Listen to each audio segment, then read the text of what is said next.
بیت آخرت کی. الرب رب وان تنزل والعبد عبد وان ترقى ثم لا تجد لك علينا نصيرا. پھر نہ پاتے آپ اپنے لیے ہمارے مقابلے میں کوئی مددگار، آپ کو چھڑانے والا کوئی نہ ہوتا.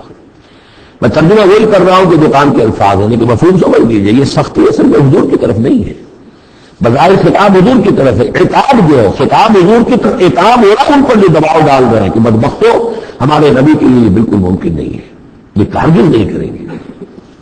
وَإِن كَادُوا لَيَسْتَفِزُّونَكَ مِنَ الْأَرْضِ لِيُخْرِجُوكَ مِنْهَا. اور یہ تلے ہوئے اس بات پر کہ آپ کے قدم اکھاڑ میں اس سرزمین سے مکے سے، تاکہ یہاں سے نکال باہر کریں آپ کو لِيُخْرِجُوكَ مِنْهَا. یہ گویا کہ بالکل آخری وقت ہے اب مکی دور کا کہ جس میں کہ وہ کشاکش انتہا کو پہنچ چکی ہے.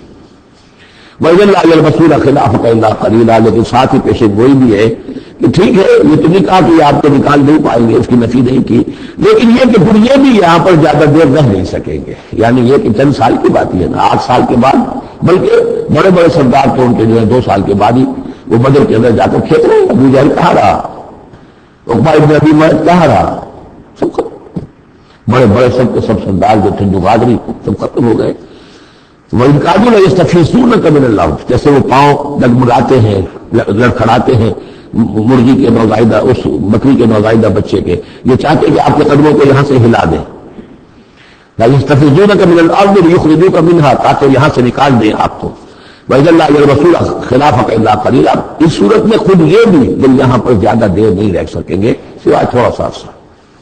سنت من قد ارسلنا قبلک من رسل اللہ. اور یہ طریقہ رہا ہے، ہم نے آپ سے پہلے جتنے رسولوں کو بھیجا ان کے باب میں ہمارا یہ قانون رہا ہے کہ نبی جب ہجرت کر جاتا ہے تو پھر گویا کہ امان اٹھ جاتی ہے، پھر اس قوم کے اوپر عذاب آتا ہے.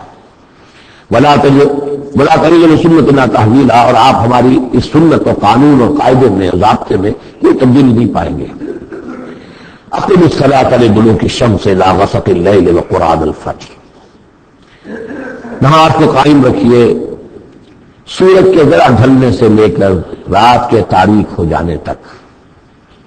یہ اصل میں 5 وقتہ نماز کا اب نظام یہاں آ رہا ہے. اس طریقے سے نہیں دیا گیا لیکن اب نظام بتا دیا گیا ہے.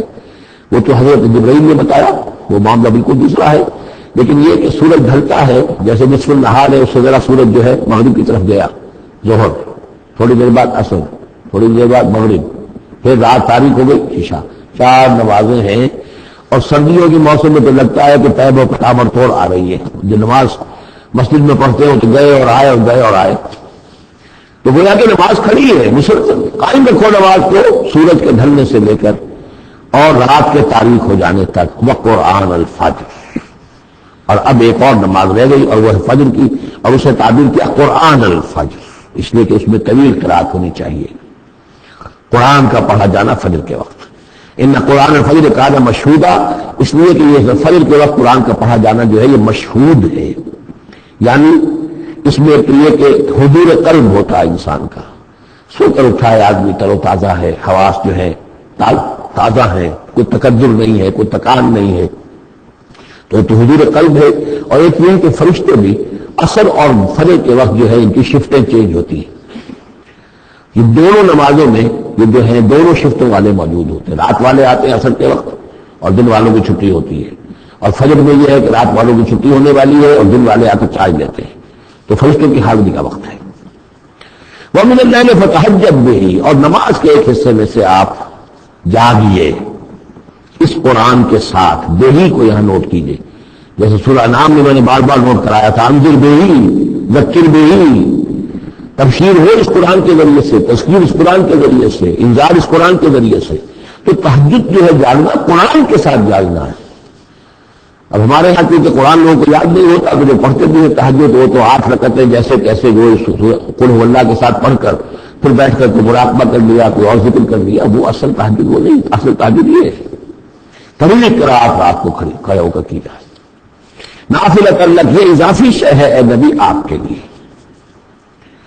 اذان یا باسا رب کا مقام محمود. امید ہے کہ آپ کا رب آپ کو مقام محمود پر فائز کرے گا. یہ مقام محمود کو بہت بلند مقام ہے میدان حشر میں اور پھر جنت میں، جس کی حقیقت کو ہم اس وقت نہیں جان سکتے.